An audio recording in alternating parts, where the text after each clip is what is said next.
mentioned earlier about A to G's, full range and partials. Right. If you're in a power cage, frame, whatever you want to call it, you're going to have support bars. It's usually a good idea to set them, especially if you're training on your own. Now obviously when you're dealing with full range, you set them nice and low so that it allows you to do a full range exercise. If I slide this in, say here, this is just purely to show the point. I won't even bother to put the button in the other side. I'll simply set it up so that as I come down, if I fail, the support bar will catch the weight. This is why you need one on the other side. You can also use the support bars to make sure that you're squatting to the right depth for your chosen exercise. So for example, I know here that if I touch the bar, I'm well below parallel.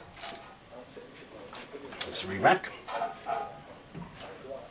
On the other hand, if I go on to partial range, I will set the bars higher. Surprise, surprise. So for example, for what we often refer to as an ultra squat, very small motion, I might even set it way up here, which is about the height that the bar's at. I'll put the other one in.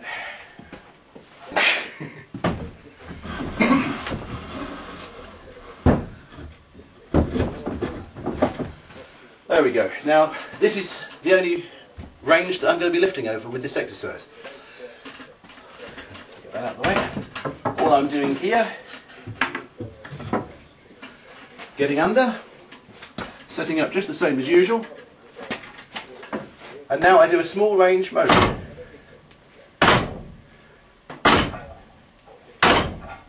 This obviously allows me to use a far heavier weight, which trains the body to bear more strain, puts a lot of force through the spine, the core, the whole musculature. It also works on the range of motion actually used in ultra distance running. As you may have noticed yourself, not a lot of runners squat down this low when they're in a race. On the other hand, they do make a lot of motions like this.